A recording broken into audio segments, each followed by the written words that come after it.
Seguimos viviendo un tiempo inestable, convulso, cambiante, de revolución permanente. Pero las desgracias no vienen solas ni por casualidad, ni de repente, se forman poco a poco. Antes de la pandemia nos creíamos inmortales, sin dejar de temer a la muerte. Vivíamos al día, creyendo que la vida es un juego sin fin, una especie de pasatiempo genial, hasta que la realidad nos ha mostrado su verdadero rostro, amplificando su radio de acción, estirándose como una demoledora e imparable mentira convertida ya en un grave fenómeno viral. Ya son muchos y además incontables sus daños, y por supuesto lo más lamentable es la pérdida de vidas humanas que ahora se cuentan uno por uno.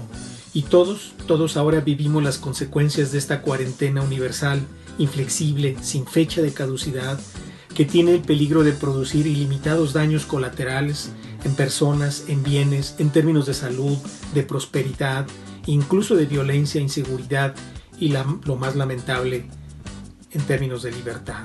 Y sí, este parón que está sufriendo el mundo ha causado ya un mayor número de víctimas y de damnificados que de directamente contagiados. Pero ¿acaso uno de los daños de mayor importancia se está generando en el campo de la educación? Porque ha puesto ya en peligro el futuro de las personas, sobre todo de los más jóvenes, y por supuesto pone en peligro el futuro de las sociedades. ¿Por qué? Porque la educación es un factor esencial de la transformación social. Todos lo sabemos, es la capacidad primordial cuando se trata de construir oportunidades para obtener realizaciones, y es sobre todo el centro mismo de expansión de la capacidad humana, porque contribuye a una vida más libre y realizable.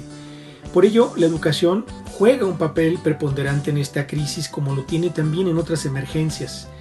Por ejemplo, se habla ya de la inevitable llegada de una sociedad del aprendizaje como un nuevo modelo de desarrollo educacional que sustituya la ineficiencia de este viejo modelo educador en el mundo, celoso de entrar en nuevas revoluciones y lamentablemente aún funcionalista, reproductor social, resistente al cambio docente y con consignas perennes, no obstante ser un factor social que impulsa y moviliza precisamente los cambios. Y si la educación ya venía enfrentando en las últimas décadas evidentes disrupciones, tanto por el carácter de las nuevas generaciones como por los avances tecnológicos y por supuesto también por eventos extensivos como la globalización de la economía, por el avance de las telecomunicaciones, sin duda esta pandemia del coronavirus, con su correlato de medidas de aislamiento social como fase primera de prevención, indudablemente ha provocado un contexto extraño, azaroso, casi desconocido para la educación. Y de una educación fundamentalmente presencial, el mundo ahora abierto ya a la enseñanza a través de medios digitales como algo innovador, que resuelve, por supuesto, las grandes distancias y las diferencias de agenda de sus actores, entre otras cosas, ahora vive como cotidiana la educación digital. Aunque sabemos, sin embargo, que está reservada solo para aquellas poblaciones que han resuelto la brecha digital, tanto porque cuentan con infraestructura o bien con una capacidad económica para su adquisición. Y aunque la interacción remota digital no es la única vía, es la más utilizada sin duda en este momento. Pero en cualquier caso, no son los medios, son las circunstancias. Porque al estrés y a la ansiedad de la pandemia que producen ante el riesgo del contagio o de un padecimiento más grave, incluso de la muerte, se suma el confinamiento obligado que restringe las libertades de las que todos gozaban y hacían normal la vida de las personas. Pero recuerde que los efectos de la conducta humana son disímiles y en esta circunstancia niños y jóvenes e incluso adultos escolarizados se enfrentan a este enorme desafío.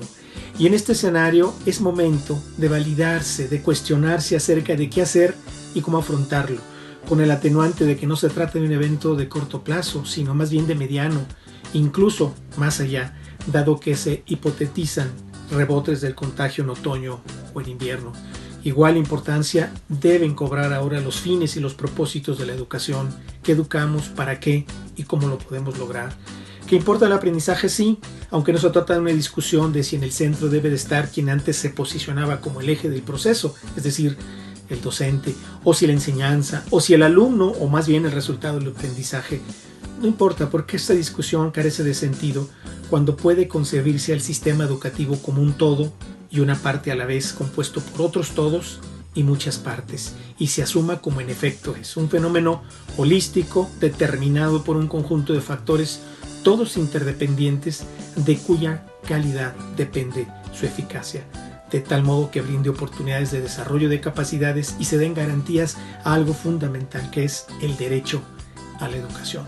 Por lo tanto, en estos momentos abundan más las preguntas que las respuestas.